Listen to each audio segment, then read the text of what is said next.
Hello! Ahoy! Welcome to Bottom of the Stream, episode 18 Correct. of season 2. I'm Nick. I'm Adam, and we're here to entertain you. Yes, we are on our never-ending quest to find gems at the bottom of the Netflix stream. Exactly. And we've not done very well at finding them in the last few weeks. These last few weeks have been painful. I think you will agree. Yeah, definitely. You should agree. How have you been this week? Yeah, not bad. I'm still getting used to our new setup a little bit. It's still cool though, isn't it? It's very good. You've got a new chair? Yeah. Because your chair kind of ruined our recording last week. Yeah, it was a bit squeaky. Yeah, apologies if there was too much creaky. squeakiness going on last week. But we have resolved the situation. We have. I fixed the chair, and then you got a new one. Yeah. So we've now got 3 chairs. That's all right. We can have a guest. We've only got 2 microphones. Well, they can sit on my lap. Okay, cool. Then they wouldn't need a chair. Oh, yeah. Damn it. Foiled again. They'll have to bring their own microphone. Yeah. If they want to come on. Have you been watching anything good at the top of the stream this week, Nick? I have not really watched anything series-wise. I watched a movie the other day. Oh, yeah? What did you watch? The Hustle. Oh, with, what's her name in the comedian woman? It had Anne Hathaway and Rebel Wilson. Rebel Wilson, that's the woman I was thinking of. But the interesting thing was, which I didn't know anything about this movie. I don't think I'd ever heard of it before. Yeah. And it was a remake of Dirty Rotten Scoundrels. Oh, really? Yeah. I didn't know that. Which was 80s film? I think so. Michael Caine and Steve Martin? Possibly. I think. I don't know. Possibly. I haven't seen it for years. And it was, and it turns out it was directed by Chris Addison, who's a British comedian. Oh, yeah, I know Chris Addison. He's like a panel show regular, isn't he? Yeah. But he also apparently he's directed like 15 episodes of Veep. Oh, yeah, I've heard of that. I've never seen that. No, apparently it's really good. It's about the vice president, isn't it? Yeah. It was all right. It was better than I expected. It had some funny bits to it. Cool. It's just about these 2 women who go around conning a load of rich people. Set in like the south of France, so it's all very picturesque and cool, casino-y and all that sort of thing. Doesn't sound like my sort of thing. Oh, it's fine for a Saturday evening to long outing for it was good. Excellent. Anything What else? about yourself? I have almost finished the 2nd season of Sex Education. Okay. Which has been all right. It's not been as good as the 1st season, but it's marginal. Right. Because the 1st season is spectacular. It is outstanding, the first season. season. And it's not quite there, but it's not far off. It's still really, really good. Yeah. And I think that's pretty much next up for me. It's really good. It's well worth watching. It's probably the main Netflix show that I'm watching now. Yeah. And I did stick with Medical Police. Oh, cool. It hooked me in the end, and I've done about 8 episodes of that now. Is it funny? It's funny. Okay. It's wacky. Right. But it's funny, and it's really wacky. Like, really wacky. I definitely want to check that out. There's a man who's always dressed as a clown. Good. It's the other guy from Ballers who's not The Rock. Oh, right. Okay, yeah. He's just always dressed as a clown. But yeah, it's good. It's good fun. I've enjoyed it. I'm definitely gonna try that. Last night, sorry, I'm going to change the subject. No, it's fine. Last night, I watched something specifically to talk about in this intro. Okay. But which I've never done before. I watched What Did Jack Do? Okay. Have you heard of it? No. It was released as a surprise yesterday, but it's only for 17 minutes. Right. And it was a short film by David Lynch. Oh. And it is starring David Lynch. Okay. On his own, interrogating a monkey. Oh, amazing. About what? This monkey's committed a murder. Okay. David Lynch plays a detective trying to get to the bottom of it. The monkey's murdered a chicken, as far as I could make out. The monkey has human mouth and talks, and it is fucking mental. Okay. As you would expect from David Lynch. This sounds incredible. It's weird. It's weird as fuck. It's proper weird. So it's literally just them in the interview room? It's black and white. Okay. Just the 2 of them. And a woman comes in at one point and brings them a coffee each. Right. I believe they're in a zoo. I'm not sure. It was David Lynch's birthday yesterday. Yeah. And I believe he signed some sort of contract with Netflix. So he's released this just as like this is what I'm going to do. It's mental. So from medical police to zoo police. Yeah. I like your theme. He's the only man in it. The monkey, it's like deep fake mouth, where they just like superimpose. And I think the voice of the monkey is also David Lynch. Probably, yeah. Probably just did it in his garden. Yeah. He's probably the sort of guy who owns a monkey. It's so weird. As you would thoroughly expect, but it's well worth it. It flew by and it was quite entertaining, but I had no clue what was going on. I don't know what was going on. He's probably got a whole herd of monkeys, hasn't he? But yeah, I might make you watch it after we finish recording, Okay. just because it's so stupid, but it's funny. So that's pretty much all I've been watching this week. Have you Good. got any Netflix news? There's been a pretty big massive news announcement this if you're week. into that sort of thing, definitely. Well, I don't think regardless of whether you are or not, it's but if you are, then it's an huge. important move from Netflix. So Definitely. they have announced that over the next 3 months, so February 1st, March 1st, and April 1st, they will release 21 Studio Ghibli films. Yeah, seven onto a Netflix. month. That's massive. You know, and these go back to sort of the mid-80s. Yeah, it's not something I'm super aware of. I know a few of the films. Jordan spoke about one of them in our Christmas Day episode. Yep. Howl's Moving Castle. Correct. Yeah, that's coming at some point. But I've never seen any of them, so I'm interested to. I've seen a couple. Get them watched. But yeah, I think Netflix have come out on a bit of a bidding war there because I think Disney were very interested. Apparently Disney were very well. keen in getting them for Disney Plus. Yeah, which is coming earlier than anybody expected. Is it? They've announced today it's coming on March the 25th, which is 7 days earlier than they originally said. That's a bit strange. Yeah, I don't move know. it a week forward. Apparently they've moved it a week forward. Okay, but apparently Netflix beat out Disney Plus for that, so that's big news for them. Yeah, because they were going to be a big thing to attract people in. Sure, I imagine they'll get some new subscribers for that. Yeah, you know, I don't have the list in front of me, but several of those have won Oscars. Yeah, and awards coming out their ears. Yeah, I'm definitely going to watch a couple. I've never watched any of them, so I'm quite interested. I'll watch a couple of them. Yeah. Maybe if there's some that are not quite as popular, we'll get one on here. Yeah, definitely. I'd be up for that. Or maybe a bonus Patreon episode. We could do something. I'm sure we could do something. We've never done an animated film yet. We haven't. That is very true. I would definitely love to do one at some point. Me too. There's not always the biggest selection of them on Netflix. No, there's not, and that's probably especially why not ones that are a bit lower down the stream. Yeah, agreed. It'd be nice to do one. Yeah, definitely. I've not done the socials. Oh yeah, well you can do it now. It's perfect timing. Do them now. Yeah, go for it. Follow us on Twitter at BOTS_podcast. Follow us on Instagram, the same at BOTS_podcast.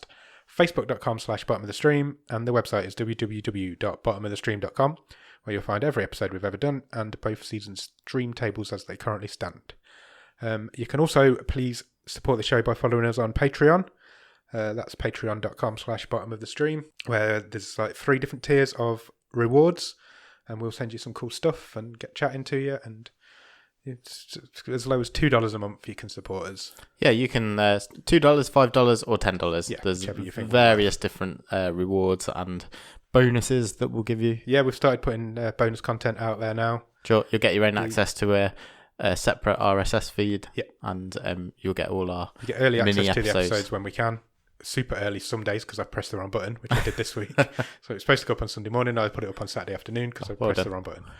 But yes, early access, bonus episodes, stickers, posters. Also, we've got all sorts going on over there. So go and check us out. Patreon.com/bottom of the stream.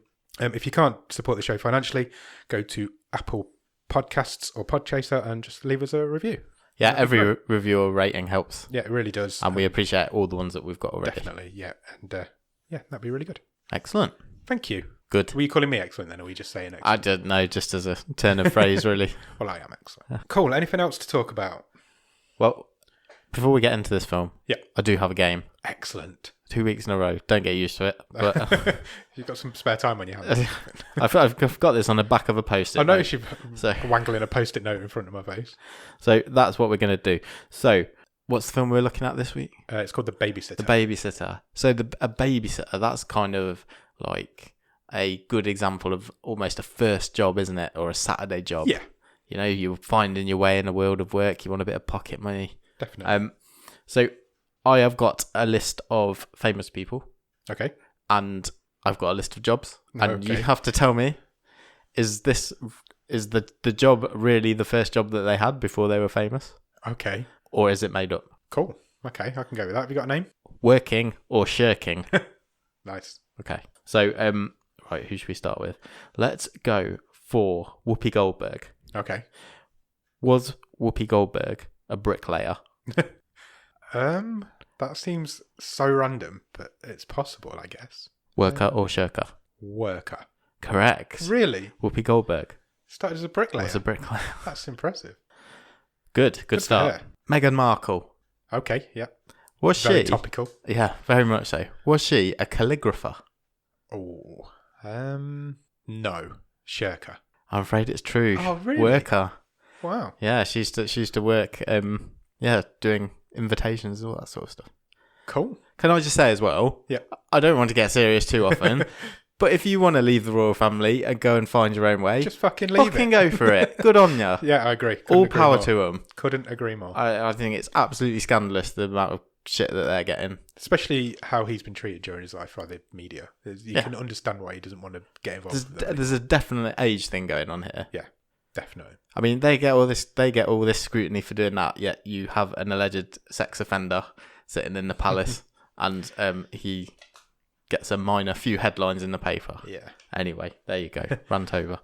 Okay, 1-1. Good luck to him. Yes, very much so. 1-1. Right, okay, we've got 3 left. So, tell me, Sylvester Stallone. Okay, I know him. Professional coffee taster. Coffee taster? Yeah. Is that even a job? Well, someone has to test it and taste it, I guess. Worst nightmare of a job. I love the smell of coffee. Me too. I do drink coffee, but the smell is better than the taste. Yeah, I agree. I don't drink it, but I do enjoy the smell of it. Sorry, Harrison. No, shirker. Correct. It is false. Yeah, that's not a real job. I think it is. Is it? I think it is a real job. Okay. If there's anybody out there listening who's a coffee taster, please You've got to have some sort of, if that's true. You've got to have some sort of quality control. I guess so. But once you've tasted it once, it's like somebody's tasted Nescafe Gold Blend once, but surely it just still tastes the same after that. Yeah, but they experiment with all I suppose. concoctions as they're coming up with. Seems like an easy job. Apologies if you're a coffee taster and it's a really difficult, stressful job. Oh yeah, but you're sure you've got to have a very refined palate and nose. I guess so. Anyway, you got it right. 2-1 to you. So, right, we've got 2 left. Jeff Goldblum. Yeah. I've just been speaking about him in a different episode. Jeff Goldblum used to be a jigsaw designer. Okay. As in a jigsaw puzzle? Yeah. A jigsaw tool? Yeah. I can see that. Yeah. Worker. No. Oh. I made that one up. He's just crazy though, isn't he? So I just thought that might be a good job. You made that up? Yeah. Where did jigsaw designer come from? I just thought it'd be, what's a weird thing to do? Someone must do it. I guess so. Anyway. Cool. 2-2. Right. This is the decider. Matthew McConaughey. Yeah. I watched him in a film the other night at the cinema. What was that? The Gentleman. Oh, okay. That was really good. Yeah. Best film I've ever seen Hugh Grant in. Really? Yeah. You've not seen Paddington 2, have you? No. Okay, but he's not in that, is he? It's just a voice in that. No, isn't it? Oh, is he? Yeah, he's the main villain. Okay. Fair enough. I definitely haven't seen it. Yeah, okay. I went to the cinema as well. I forgot to mention this the last couple of weeks. I went to see Star Wars. Oh, what did you think? It was bang average. Yeah, I would say it's good, but it's lost all its specialness for me. Yeah, it's a good film, but it's just meh. It's fine. Yeah, I didn't like. I went 7 out of 10. I'd more have a 5 or a 6. Oh, that's harsh. I rate highly because of all the shit we watch on it. Yeah, that's fair. I didn't like the Carrie Fisher bits where like she'd be talking to Rey and Rey would spout a load of stuff and then Princess Leia would just go, yes. Yeah, I know what you mean. And every time she said Rey, it was exactly the same word. They just used it every time. It's a very honourable thing that they did, but I think, maybe less would have been a bit more. Yeah. But anyway, we digress. Yeah, sorry. What was I saying? Matthew McConaughey. Matthew McConaughey. Right, for the win. Matthew McConaughey, or however you say his name. McConaughey. I don't know. Armadillo murderer. What? Armadillo murderer. That's not a job, but maybe it's like pest control. Yeah, like culling armadillos. Yes. Yeah, you've not made that up. Real. He's from Texas. Yeah, it's real. It is real. Even you're not mental enough to make that up. He was an assistant greenskeeper on a golf course. And he had to murder armadillos. He said the best bit about it. The best bit about it? Yeah. Wow. Was picking off armadillos. How do you murder an armadillo? Do you have to with a gun, I guess. Yeah, I suppose you have to because they're quite armoured. Armoured dillo. As opposed to the non-armoured dillo. Yeah, they're just dillos. Yeah. Anyway. Congratulations. I've won another one. 3-2, yeah. Well, a bit closer. I don't think I've lost one for ages. Good. Done? Yeah. Should we talk about the film? Let's. Cool, let's do it.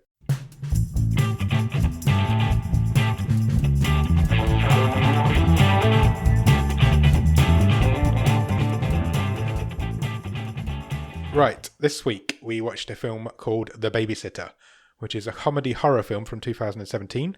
It is a 15, it is 1 hour and 25 minutes long, and is currently rated at 6.3 out of 10 on IMDb, which is quite high for one of our films. Stars a guy called Judah Lewis, who plays a guy called Cole, who you will know if you have watched The Christmas Chronicles on Netflix. Yep. Also stars Samara Weaving, who plays a lady called Bee, who is Australian, and you know what we do with Australian actresses and actors on this show.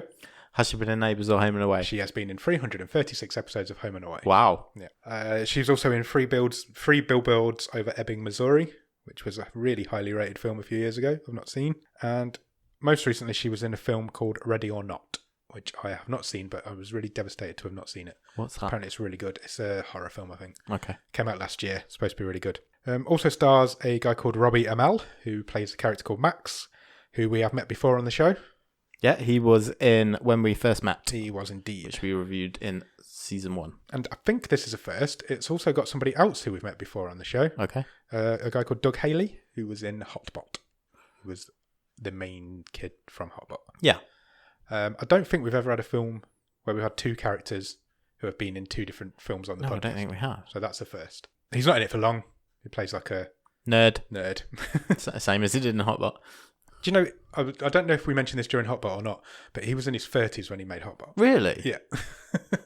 Wow. Another first, I think, for this show, is that this film later this year is going to get a sequel. I was reading this. I don't think we've done a film yet that's had or is having a sequel. No. So that's quite interesting. I don't think we have either. And it is a Netflix original. Yes, it is a Netflix original, directed by McG. McG. So can you remember McG was sort of a bit of a controversial figure? Yeah. Back sort of 10 to 12 years ago, because his break was Charlie's Angels. Yes. And Charlie's Angels 2. Full Throttle. Which are okay for what they are. Yeah. And then he was lined up to reboot Superman. Okay. And it never happened. How come? There was a huge, fanboy outcry, basically. Against him? Yeah. Why? Well, I just... Because he just calls himself by 3 letters. Yeah, maybe. But he's done a Terminator movie. Yeah, he did Terminator Salvation. He started off in music videos. He did some music videos for Korn, Smash Mouth, Cypress Hill, The Offspring. He did Pretty Fly for a White Guy by The Offspring. Okay. Which is probably their most famous music video. So... he now seems to be dwelling on Netflix, though. He does, yeah. Because he's got... This was his first film for Netflix. Yeah. He's done Rim of the World, which I've seen the trailer for on my profile. Yeah, which I think is a load of kids, isn't it? Yeah. Saving the world. And as you say, he's tentatively down to direct the sequel to this. It's in post-production. Oh, is it? Yeah. Okay, excellent. So I imagine it will come at some point this year or next. I imagine that's going to go straight to Netflix. Yeah. So, yeah, this film was filmed in 2015 but wasn't released until 2017 because Netflix purchased it after it was dropped by another studio. That's never a good sign. No.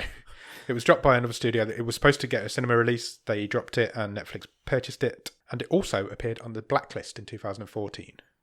Okay, we've had mixed success with Blacklist. We have. The scripts. So if you don't know what the Blacklist is, it's basically a list that somebody compiles every December, I think, of unmade screenplays that should be made. I think that's basically what it is. Yeah, highly rated potential screenplays. Yeah, so there's quite a nice few little nuggets of facts there about this film. Do you have a one-word review? I don't think you're going to like it. Okay. Gusher. That is a horrible word. You're right, I do not like it. Or gushing, if you want to use the correct. That's a good one, because that works on both levels. So I'll give you that. So where does the film begin? It begins with Cole. Yeah, we meet Cole straight away. Who is a nerd. Yes. He 12 years old? Yes. I think it says later on that he's 12. 12, yeah. He isn't. No. Because he would have been 14 when he filmed it. But and he's outside his school talking to his friend, who is Melanie. Yeah. Who is also his neighbour. Yeah. And her dad turns up and he won't give Cole a ride home. Yes. There was also a scene where he was scared of having an injection right at the beginning. Oh, yeah, there was, yeah. He was going to have a shot from the school nurse and he was terrified and didn't like it. I only mention that because it comes up again a bit later on. He's a very timid he's young a man. Young little weed. A bit like I was when I was a kid. So her dad turns up and doesn't give Cole a lift. He's in the midst of a midlife crisis, basically. He's just bought a muscle car, hasn't he? Mustang type because his wife's left him. Yeah. So he has to walk home because he doesn't get a lift from his mate's dad. And he gets stopped on his way home by 3 young boys on bikes. Neighbourhood kids, bullies. One of them looked like a mini Andre the Giant. Yeah. With his he did. That's a great show. He had He was a normal size, Yeah. but he had this like Enormous head. enormous perm. Yeah. And it really made me laugh. Yeah, and they were just being lads, weren't they? They Yeah. were just taking the mickey out of Cole a little bit. One of them was bragging that he'd slept with a sophomore. These are like 12-year-olds. Yeah. But he ends up getting pushed over by one of them, the main bully guy. Jeremy. And I'm glad when you write names down because I don't. Yeah, he kind of pushes him down, and this hot girl comes over to rescue Cole. She does, yeah. Yeah. And this is B. This is our first meeting of B, who is Cole's babysitter. She is. So they're like, there's a few years between them, obviously, but they're mates. I think instantly they're sort of trying to get across that obviously she has been babysitting him for a long time. Yeah. Since he was very young, I presume. Young. So they've kind of grown up together. She basically gives him some advice that if you ever get bullied, then you should always punch the bully in the dick, which is a great shout. And if a bully's chasing you, you should drop to the floor, let them trip over you, and then kick them in the dick. Yeah. I like that. I thought that was fun. So she drives him home. She gives him this lift home, and he notices her boobs. Yeah. He has this sort of age now. Somewhat of an awakening, Yeah, I think he you would call I don't it. think he's ever noticed them before, but he spots them. And when he gets home, we meet his mum, who is under the house. Yeah, so she's in a crawl space, Yeah. which is not really a thing we tend to have in this country under our homes. No. But yeah, she's sort of laying all these mouse traps and stuff, isn't she? She's trying to catch spiders, I think. But I don't know what she's doing. Oh, no, because later on, where you go back to the crawl space, there are like rats and mice in the traps. Yeah. But I'm glad you pointed out the spiders because it's full of tarantulas. Yeah. And that's never referenced. It's not mentioned. It's not like the little tiny spiders. No, they're just huge, great big. Actual tarantulas crawling around in this dusty underneath the house. Yeah. So she comes out and they have a bit of a chat, and he asks her if she thinks he's a pussy. Yeah. And she basically says yes. Yeah, in a nice mumsy way. She says it like really friendly to him, but she basically does say, yes, you are. His mum's played by Leslie Bibb. Do I know Leslie Bibb? She is, I don't know if she's married, but she is with Sam Rockwell. Oh, really? Yeah. Oh, excellent. And then just after that, we meet his dad, who is played by Ken Marino, who is a comedian who you will have seen in lots and lots of He's in like a sitcom every year. Yes. They don't always necessarily get very far, but I recognised him straight away. Do you know he's in Medical Police? Oh, is he? Yeah. Good. There you go.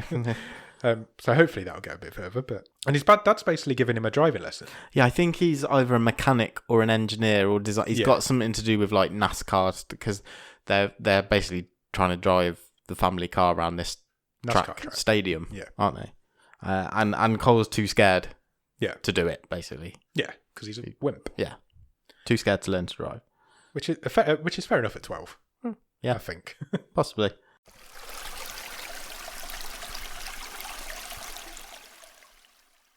In the next scene, we are back in the house and Cole's built this like Meccano remote control car. Yeah.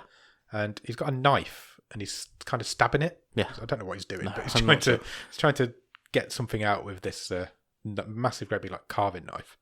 And his dad comes in and kind of takes it away from him. And this is kind of the point where you realise that he's quite protected by his parents, and they still treat him like a child when he's actually growing up faster than they're willing to let him, I think. And he grabs the knife and he puts it in the dishwasher to get it off him.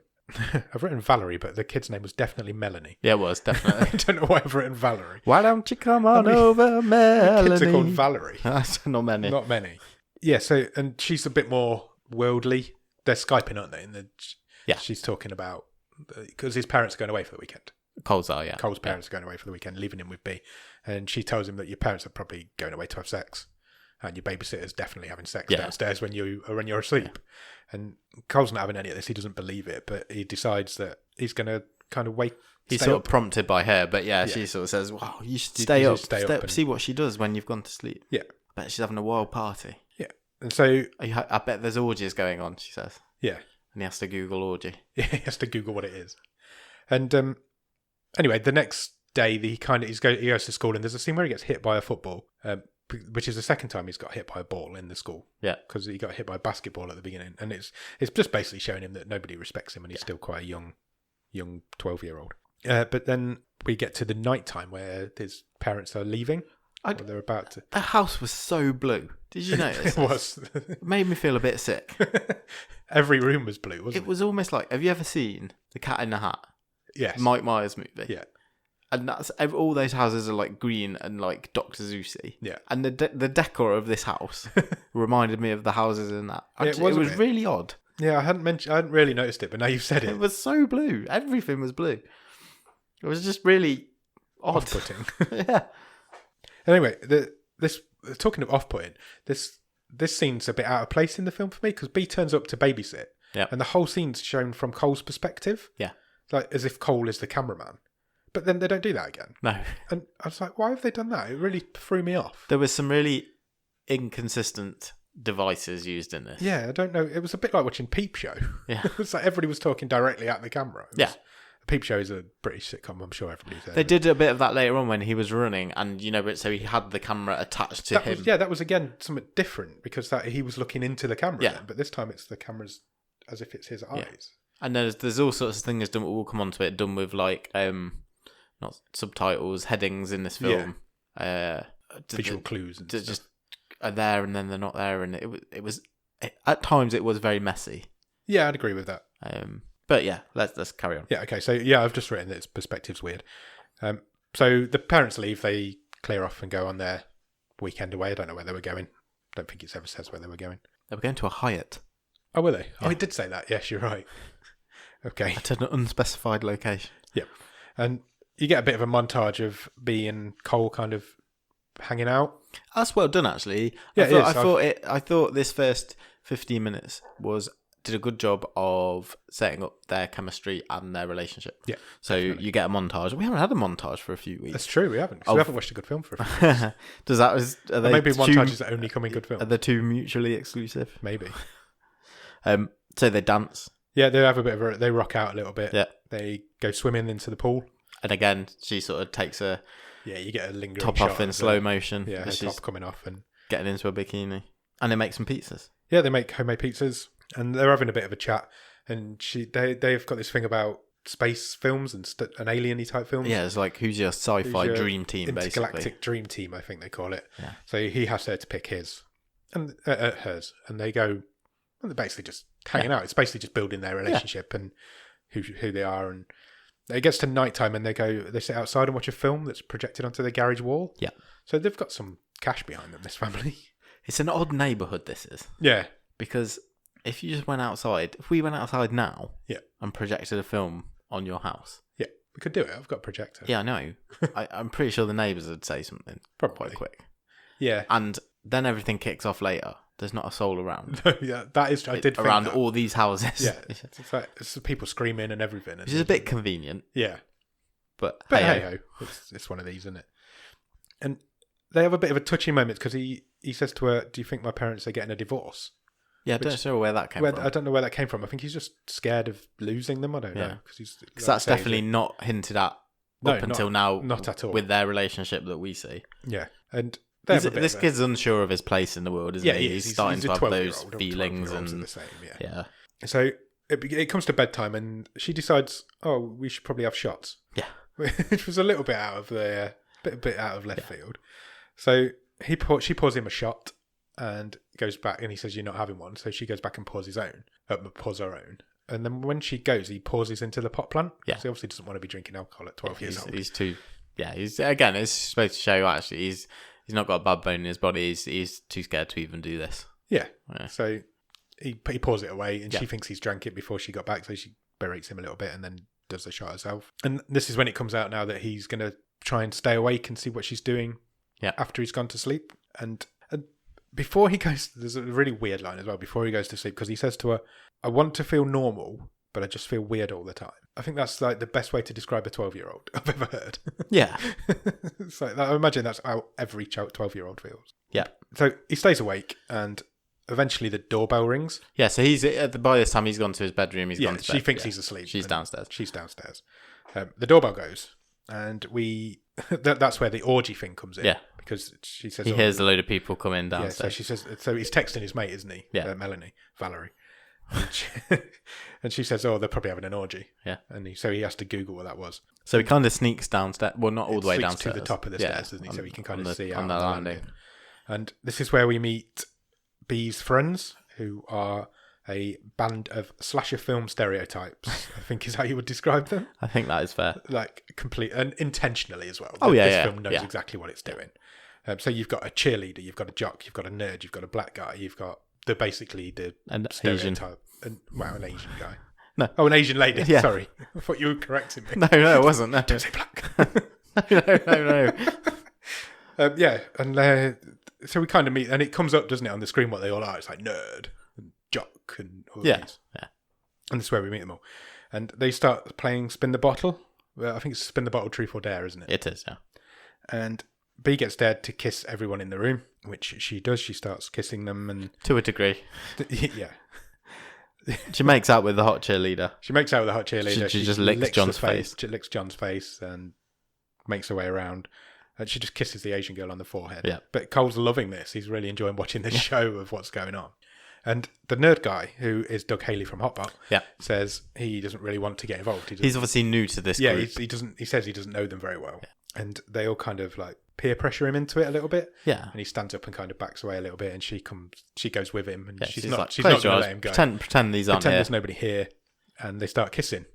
And what happens when they start kissing, Nick? So they have a bit of a smooch, and then B kind of did not see this coming. Pulls back, and she raises her hands over the nerd, who I think is called Samuel, over his head, and she plunges 2 daggers right into his head. And this is where the gushing starts. Yeah. So one of them gets pulled out, and they all gather around quickly and try and collect his blood into 2 little like goblets. Yeah. And I'm like, I did not see this coming, and Cole certainly didn't see it coming because he was freaking out at the top of the stairs. And as one of the knives gets pulled out of his head, so one side is gushing, one side's just and the other side isn't really. It's just seeping. Not releasing anything. So John's on that. John is on the side. He sort of taps the guy in the head, and then all this blood just sprays all over him. Literally gets absolutely covered in it. Cole's seen everything. Yeah. So Cole's witnessed that, and he starts freaking out. And B gets out this like really old book. Yeah, she's got like a manuscript, basically. Well, it's not even that. It's a load of scrolls, basically. Yeah. It's like really, you can tell it's really, really old. And she says it's a book of satanic verses.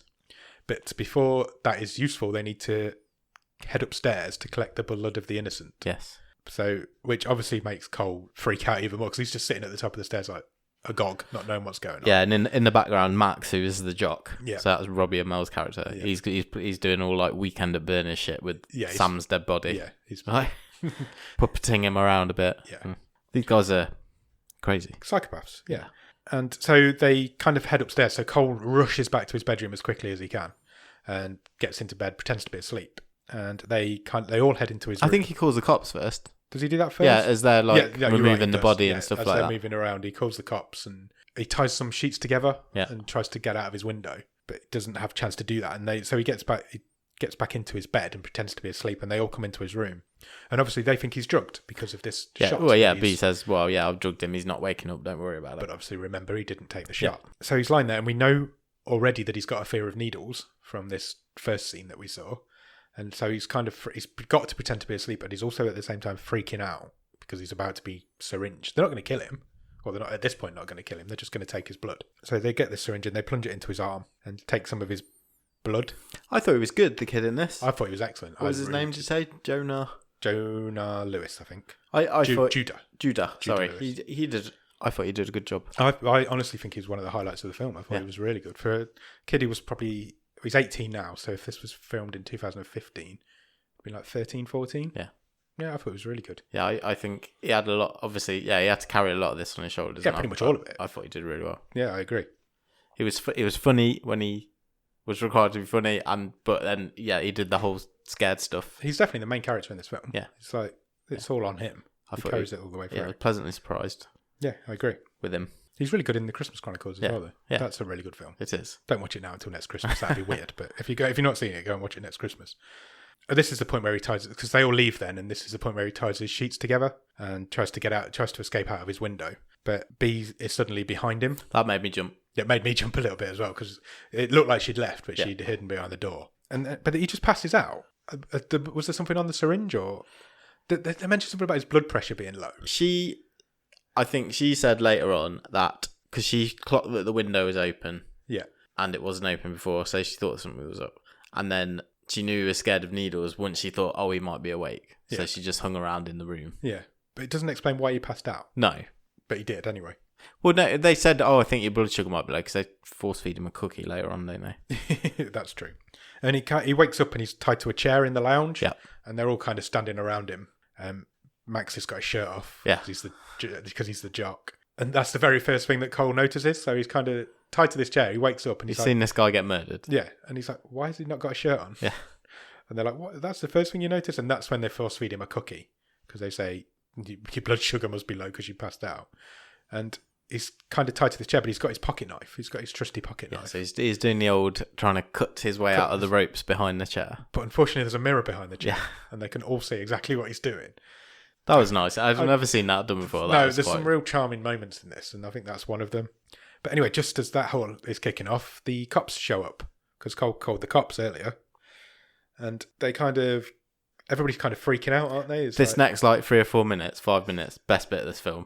Highlight for me. It's right up there.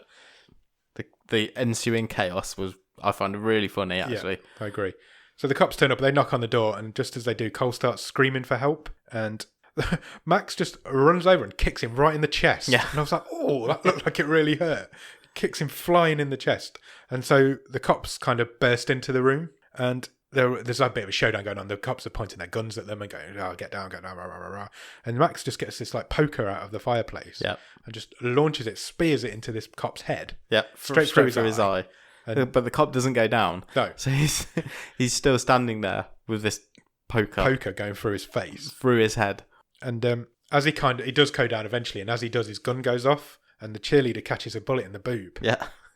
Which she's not impressed with that. No, she shot me in the boob. What sort of dick shoots a girl in the boob? And so it's all kicking off, and then the other cop kind of B cuts his throat. Yeah. Because obviously that cop's not got a clue what's going on. He's like, why has my mate just been murdered by a spear in the head? And she cuts his throat, and as his throat gets slit, what's his name? John. He gets covered in blood again. Yeah. Literally, because it starts spurting out like comedy blood splatter all over him again. He's only just cleaned off the other dude. And he's got a good line, actually, and it is in the trailer as well, but he says it's something like, 1 in 4 people's got an STD or a blood disease, and I've now got 2 people's blood all over. I've definitely got AIDS. Yeah. He says, I've definitely got AIDS. It's really funny. It made me laugh a good few times, this film, but that was the point where it really did.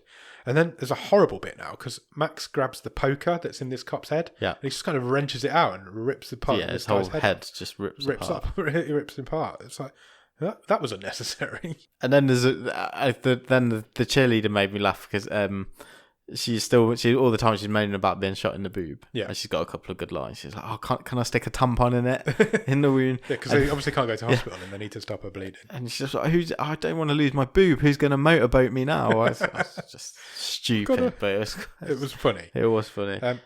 Then the cops' radios start going off, don't they? And there's like, can you check in and let us know everything's okay? The dispatchers are going. And B knows that Cole used to want to be a policeman, so he knows all the codes. Yeah, because he's a nerd. Because he's a nerd, and that's what nerds do. So she says to him, what is the code for all clear? Everything's fine. And he gives her the wrong one. I think he says 1053, which is man down. But she knows that. So she calls him out on it. She's like... Because she says earlier on, when you look away when you lie. When you lie, yeah. He's got to tell when he lies. And he looked away. And so he has to give her the correct one, which is 10-4. And Cole kind of gets free at that point. He's managed to cut himself out of this chair. And he legs it upstairs. And John, who is the black guy, kind of follows him. Yep. Running up. They have a bit of a scuffle going up the stairs.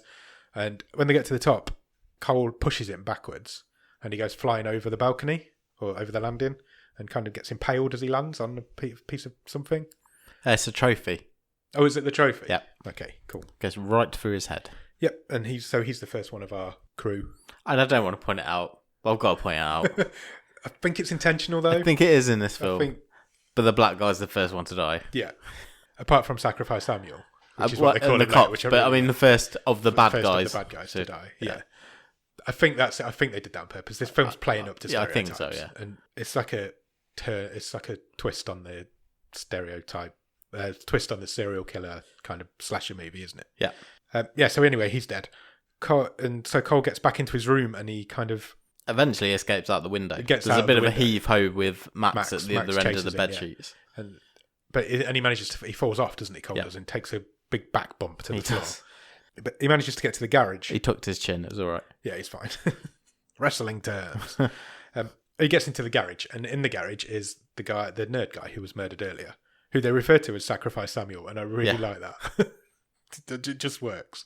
And he's been put in there just as a bit of safekeeping. And Cole's obviously thinking, I need some weapons. Yep. I'm in a garage. It's a good place to find weapons. Gets in the toolbox, finds some bug spray, a lighter, a drill, and a massive firework. It's a huge firework. And it's just in the toolbox. But hey-ho. And he knows that there's quite a safe space that he can go to under the house, because that's where his mum was earlier. Yep. And this is the point where Sonia goes looking for him. Yeah, so the Asian lady. Yeah. So he gets into the crawl space and under the house, and again, he's facing his fears, isn't he? Yeah, he's going he's past terrified of all the spiders and the rats and the mice. And he sort of backs himself up against one of the walls and covers himself in he's got one of the sheets, hasn't he? Yeah. And Sonia crawls under the house as well, and she's kind of looking for him. Yeah. And all the while that you can see her looking for him, but it's from Cole's perspective under the sheet. Yeah. And you can see this spider crawling along the top of the sheet right above his head, which he's freaking out about, but he can't do anything. Because, yeah, I know I'm not exaggerating. It is a tarantula. It is a big old spider, yeah. Yeah. It's a big ass spider. Great film. And she gives up in the end. She's like, oh, he's not under here, so I'm going to go back out. Yeah. And as she goes back out, he flicks the spider off the sheet because he can't handle it anymore. Shot in a million. One shot in a million. This spider lands in a mousetrap, and the mousetrap goes off. So she kind of realises that he is still down there. She puts both of her hands into mousetraps herself. Yeah.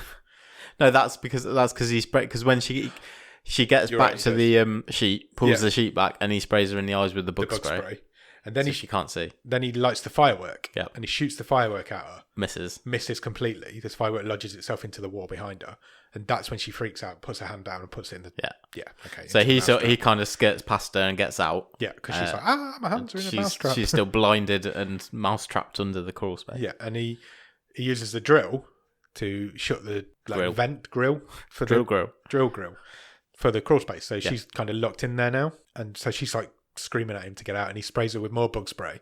But as he's spraying the bug spray, the firework must ignite the aerosol, and there's a huge explosion, big ass explosion, and Sonia gets blown up. Yeah, it doesn't seem to structurally affect the house, but there you go. No, because it is a big explosion. It's a big old explosion, and as Cole he gets thrown backwards into the garden, doesn't he? Yeah, and Max is there, and Max looks down at him and says, "Did you just blow Sonia up?"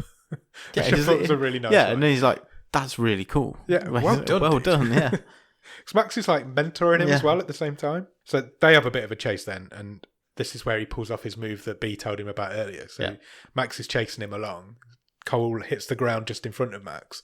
Max trips up over Cole, and Cole gets up and kicks him in the dick.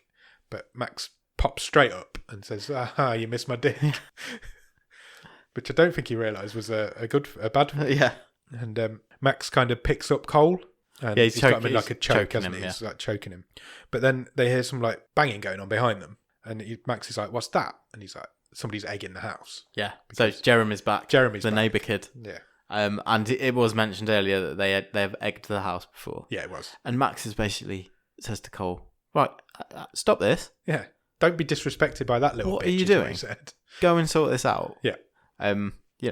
He says, "Go and wreck his ass." Yeah, is the terminology. Basically, he's mentoring him to try and make him but he's going to kill him. Yeah. But he's mentoring him to make him a better person as well. Cole kind of goes out and confronts Jeremy. Yeah, but he tries to roundhouse kick him in the head. It does. Misses, falls over. Yeah, and while he's laying on the ground, he sort of says to Jeremy, "Look, my house is full of mass murderers. There's bodies everywhere.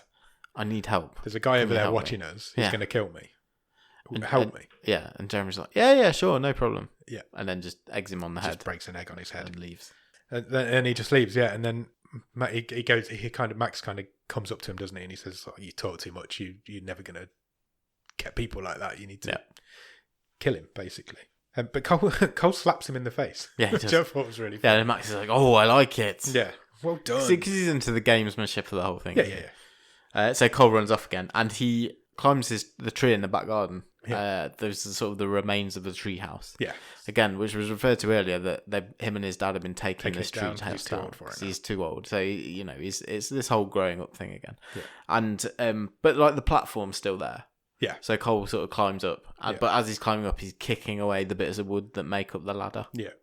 And Max is just kind of stalking him. Did you notice that Max was making the Friday the 13th noises as he was? Oh no, I didn't notice. He was like, like from. That's like, nice. That's nice. nice. He was doing that as he was chasing him around. So Cole's up on this platform, and there's no way for Max to get up there now, but he does because he shimmies up a rope. Yeah. Because he's a jock, and that's what jocks There's a rope do. swing. Yeah. Yeah. And so they have a bit of a scuffle on the top of there, don't they? Yeah.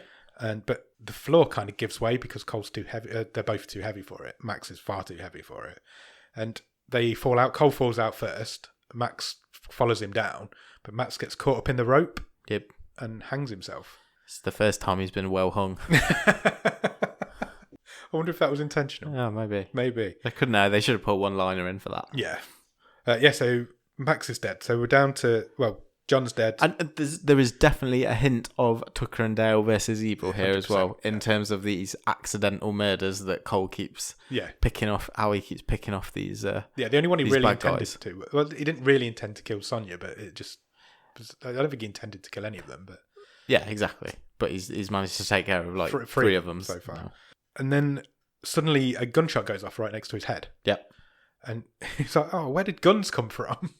It's like, this isn't fair. And it's B, she's got this shotgun. Yeah. And she's shooting at him. So he legs it to his mate's house. Yep. Melanie. And she's there, but she's on her own. So my favourite line in this whole film. Okay. Did you pick it up? Go on. Because he says, "Where's your dad?" Yeah. And she says, "Oh no, I'm here on my own. My dad's out with a Protestant." It really made me laugh. Amazing. Did you not pick that up? I didn't. I thought it was really funny. That is really funny. So they're kind of hiding in her house now. We've gone to a different house, but B follows. Yeah. She comes in with this shotgun, and there's a bit of a scene where she's just like chasing them around. It's like walking, chasing. It's another one of these really convenient movie houses where the whole downstairs is just a circle, basically. Loads of open plan, and loads of hiding spots. Yeah. So she's stalking them around the house. She can't see them, but they can see her. And eventually they barricade themselves in the downstairs toilet. Yeah. And he says to Melanie, "Call the cops. I can't stay here." Yeah. And B's sort of given up and headed back outside by this. She's like, "I've got to go and sort this out. Call the cops. Tell them 10:53, and that'll bring them quicker because that means man down." Yeah. Which she says okay, and she kisses him. They have a bit of a kiss. They do. And he doesn't really know how to handle that. No. So he wasn't expecting it. And she's a lot more grown up than he is. Even though they're the same age, she's a lot more mature. That's than girls for you, isn't it? Yeah. And so he leaves. He runs across the street, doesn't he, screaming, shouting for B to come out and get this is him. basically, come and get me, here I am, let's finish this, all that sort of stuff. Yeah. And he gets back to the house, and there's a really nice little twist here because he walks into the house and everything's immaculate and tidy. Yeah. Like nothing's ever happened. Yeah. I really like that. Yeah. I thought... It's a piss take. I was like, yeah. So I wonder if it's all in his head. Do you remember when we watched... I'm so bad at names. Describe it. What Keeps You Alive? The two ladies in the wilderness. Yeah. And there was that whole scene of the murderess in that cleaning the house. Yeah. That's like, I just imagine that's what happened that's off exactly camera. What B had been doing whilst Max was chasing him around the garden. Yeah, there's no blood anywhere. It's all been cleaned up and everything's fine. Except the cheerleader's still there. Yeah, she's still bleeding out in the corner. She's sitting on a chair in the corner, and it looks like she's dead. So he can't. Alison was her name. Was it? I didn't catch her name. I had all the others. So Cole's like, he goes right up into her face, doesn't he? And he's like waving his hand into her face to see if she's still alive. And he flicks her at one point, I think, and she doesn't respond. So he just assumes she's dead. And so he kind of he turns her back on her. He heads to the kitchen. I think he's looking for weapons again. Yeah, and but she grabs his leg from behind. Yep. Another jump scene. It's quite scary. And she starts wailing on him. Yeah, she's literally proper beating him around the face. She's hitting him right in the face. And then he's like, "I'm not having this anymore." And he starts wailing on her boobs. Yeah, he sticks a finger in a bullet hole. Yeah, but he's really like power punching them as well. And she calls him a little pervert. Yeah, she's like, "How can you? What are you doing? Don't touch my boobs." Yeah, how dare you do that?" She's literally just been trying to kill him. Yeah, that was quite funny because he's like, oh, I don't know how to react because I was just defending myself. But then she goes for him again. Yeah, tries to kill him. Yeah, and he's like, knife. I know there's a knife. Where's the knife? And then so you get a bit of a flashback scene of his dad when he put it in the dishwasher. So he's like, the knife's in the dishwasher. So he heads to the dishwasher. Knife's not in the dishwasher. And it cuts. Yeah. To his mum and dad in bed. Yeah, that was hotel, so weird.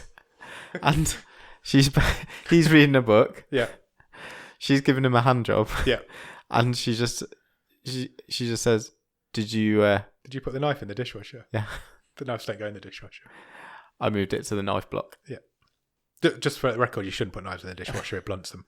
And then you cut back to the cheerleader Alison taking the knife out of the knife block. She's got the knife. Yeah. It's on her side of the kitchen now. But then suddenly, her head explodes. Yep. Because properly explodes. Because brains all over the kid. Yeah. Yeah, that goes all over him. Yep. He gets covered in it this time. And B has come up behind her with the shotgun and blown her head off. Yeah. She's like, that bitch was so annoying.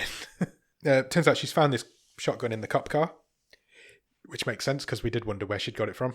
But Cole's got the upper hand now because he's got the book, the old manuscript. And he's still got the lighter. Which is Satanic Verses, is what it is.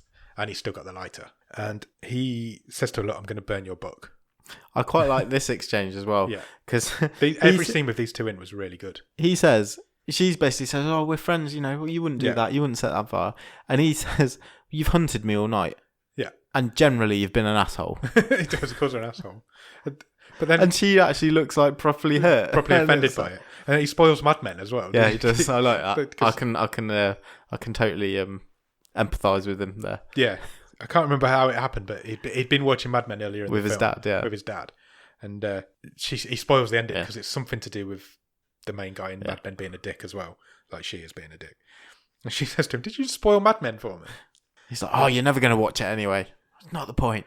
Yeah. So, and he kind of says, "What are you doing?" They kind of have this conversation about why is this happening? What are you doing? And she says, "To get whatever you want, you have to recite the verse from the book, the manuscript, whilst dripping a mix of blood of innocent and sacrifice onto the page, and that will give you where your wishes will come true.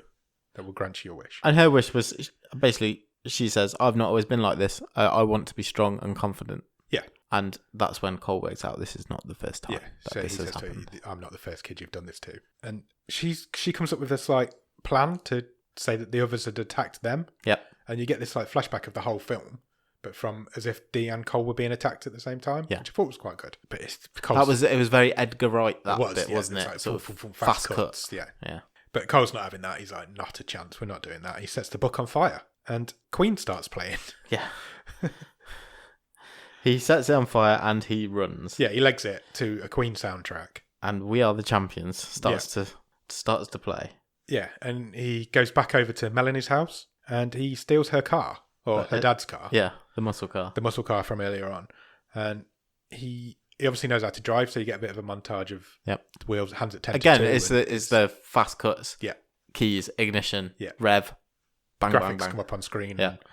Things. And he starts racing this car down the road. It gets to 100 miles an hour in about the time it takes to leave the drive. The house is literally over the road. Yeah. It's no way that's happening. No. There's a lot of creative license here. But he hits his ramp that he uses for his remote control cars. Yeah. Which was also referenced earlier.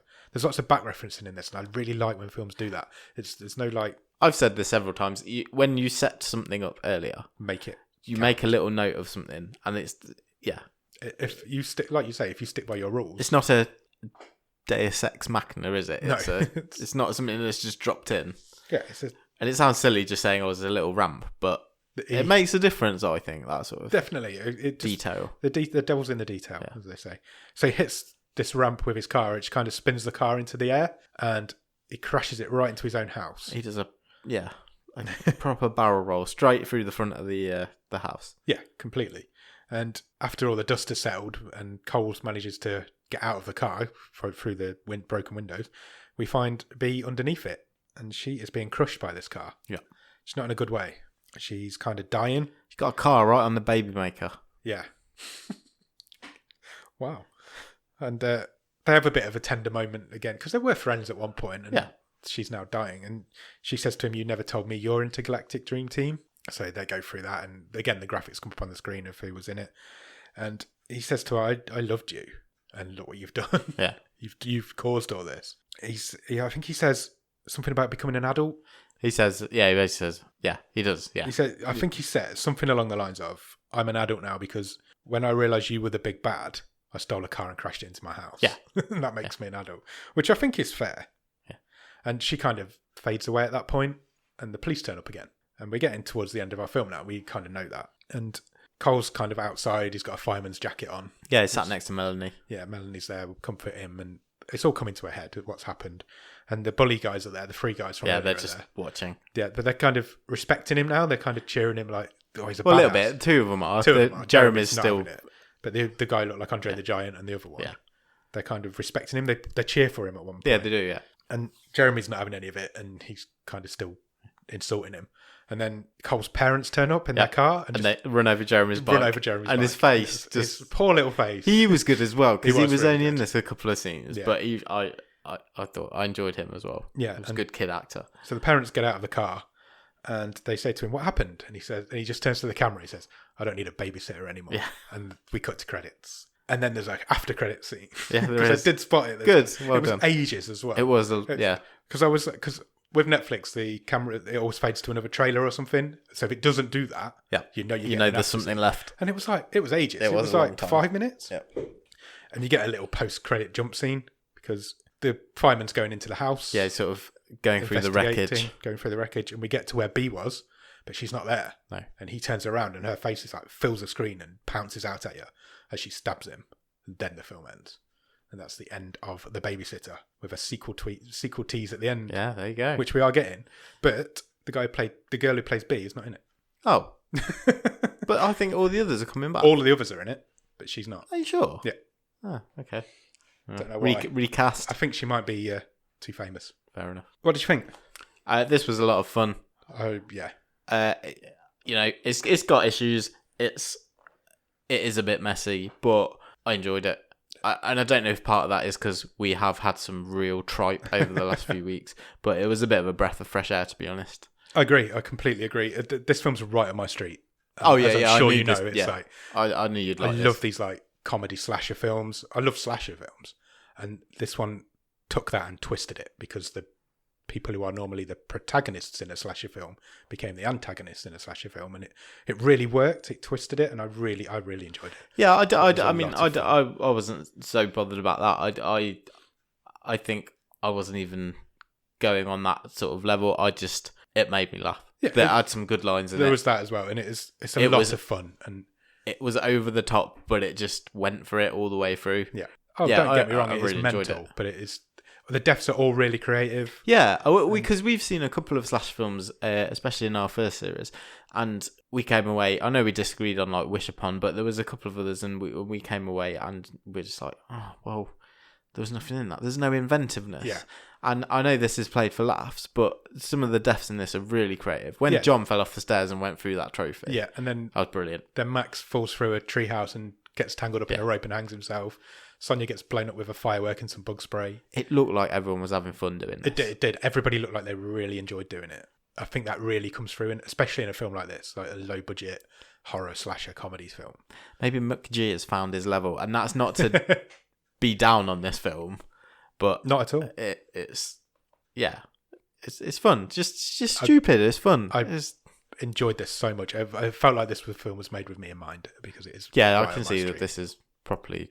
Yeah, it's right up there made for you. But like I say, everyone in it was good. Yeah, I really enjoyed the kids. The guy who played Cole is brilliant. Yeah, he was really good. Really good. He carried the whole thing. And the girl who played B was amazing. She was very good. I mean, they're the main two people in it. But like I say, Robbie Amell, he was he played really that perfectly. Fun. And yeah, it was good. Really enjoyed it. I couldn't agree more. It flew by. We deserved it. After the last few weeks, we have deserved it. And yeah, I'd highly recommend it. If you're into comedy, horror, slasher films, you're gonna love it. It's gonna be so much fun. Yeah, it's not particularly groundbreaking, but as a way to spend 90 minutes, I'd go and watch it. It's fun. Agreed. It's really fun. You got a trivia question? Yeah, I don't know which one to go for. I've got two as well because I was scared of what would happen last week. I think I know the one. Shall I do mine first then? Yeah, I think it was your turn to go first. I think it is anyway. I need to fire up my notes again, but I've shut them down. I've got two, so I'm going to go with my first instinct. Right near the beginning of the film, they're talking about their intergalactic dream teams. Yeah. And Cole asks B for hers first. Okay. She has to name 6 people who have been involved in space-style films to have on her dream team. I need you to name me 3 of the 6 that she chose. She chose. Sure. 3. Yep. Captain Kirk. Correct. Captain Picard. Correct. I knew you'd get this. Will Smith. Yeah. Do you know all 6? Jeff Goldblum. Yeah. Ripley from Alien and a xenomorph egg. Correct. Well done. Extra points? No. I'm not going to beat the drum too hard, but I just want to say that's 3 weeks in a row now that I have got really well. You're like nailing it. Just as a bit of fun, can you name the one that B did at the end? Cole did. She named hers, he named his. Yeah. She asked him to. So it was the 2 of them. Yeah. Because that was supposed to be the touching bit, wasn't it? Yeah. It was. I don't think I wrote it. Did you write them down? I did for that one. Oh, damn it. I can't remember off the top of my head. It was Admiral Adama. Yeah, from Battlestar Galactica. Data. Yeah. And a Predator. Okay. Yeah. I quite like that. We should do that for one of our little mini-sodes for the Patreons. Yeah. Pick our intergalactic dream team. Don't know why, but it'd be fun. You could do your 5-a-side sports team or something like that. Something like that, yeah. From sports movies. Good. Yeah. I'm happy I got that. Go on then. Hang on, I've still not found it. I'm filling. Okay. I still haven't found. I know I've written it down somewhere. Do you want to do my reserve question? Yeah, go on then. Fun. No, because it might be your question. So okay, yeah, good point. Good point. We'll do my reserve question afterwards. Do you know when you're looking, you just can't find it? It's in here somewhere. Right, yeah, got it. Okay. Can you tell me which movie they're watching on the side of the house? Oh, dude, you're so horrible to me. It was like a 70s Western type film. It was. No, I have no idea. Well, it was from 1971. How was it? Yeah, so good guess. I will give you that clue. Lucky Joe. I don't know. Seriously, that's not that far off. Really? No, it's not. That was a complete guess. That means you're going to take the lead. It's a movie called Billy Jack. Oh, that was close. I wouldn't know. From 1971. So, yes. How did you know that? I didn't. I had to look it up. Oh, okay. Fair enough. So, yeah, you've taken the lead. 5-4. Right. Closed. Done. Closed the competition. Yeah. Do you want to do my other one as go for bit of fun? The big firework that he picked up. I've got that as have you got that as well? Go on. So it was called something dragon? Fat Dragon. Fat Dragon.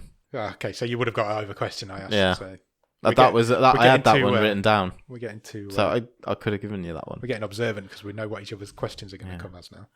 Okay, well done. You've taken the lead. Yes. Do you want to talk about the stream table? Yeah, let's.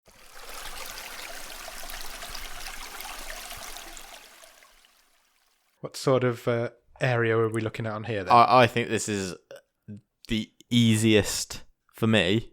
I suspect I might be a bit lower than you, but I think this is one of the easiest decisions of to put something in a stream table in either season that we've ever had. I know where I want to put it, so that'd be interesting to see where it goes.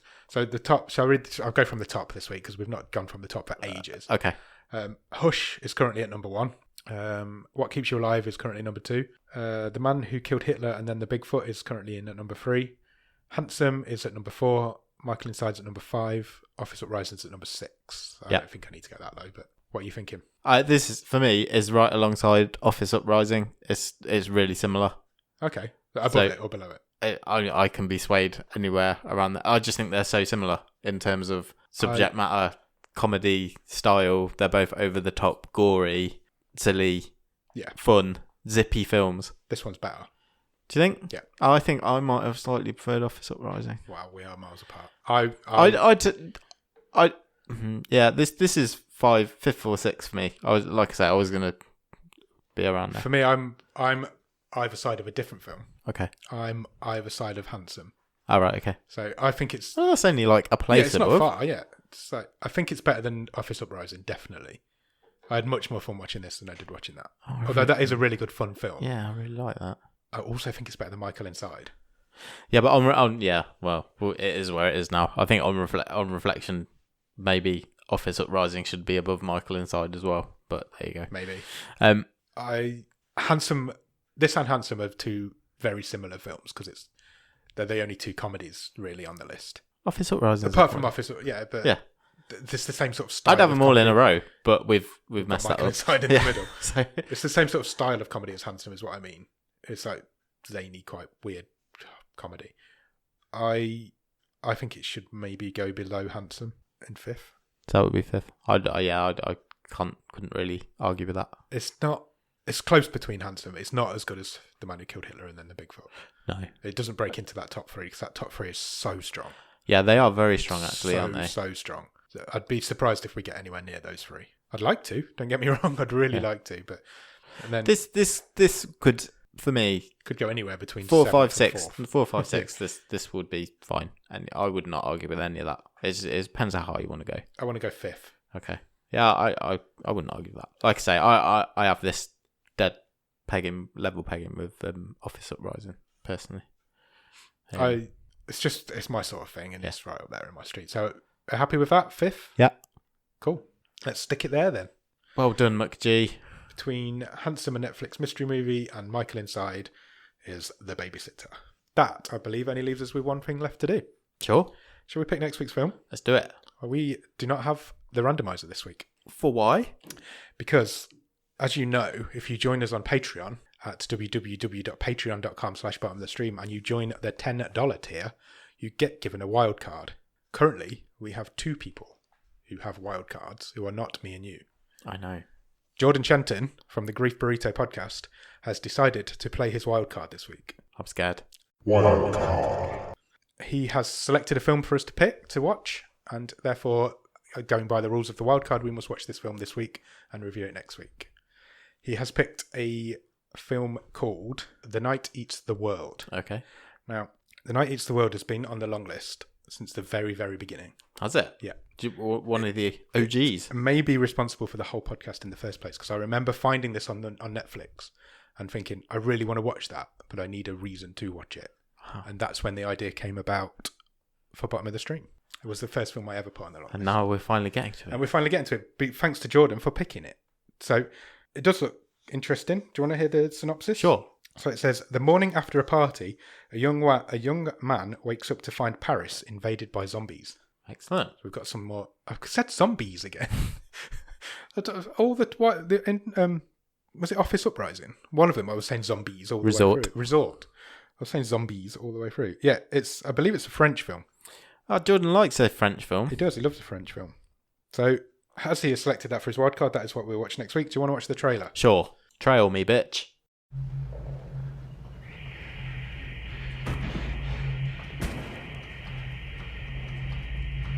You made it through everything.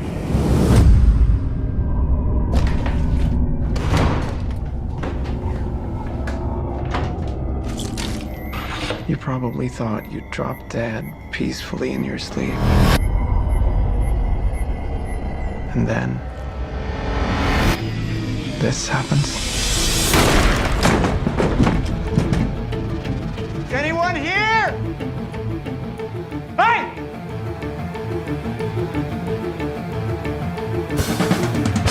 You think there's a cure?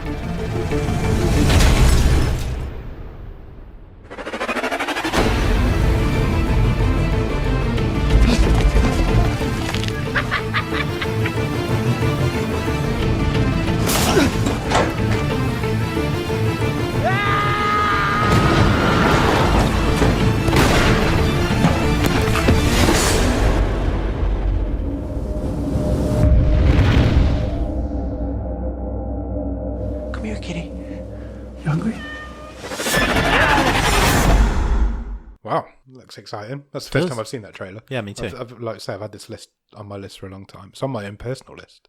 But I'm glad Jordan selected it, and we will go out there and watch it, and we'll talk about it next week. I'm excited. Yeah, me too. So go out and watch The Night Eats the World, and we'll be back next week to talk about it. Cheers. Thanks. Bye.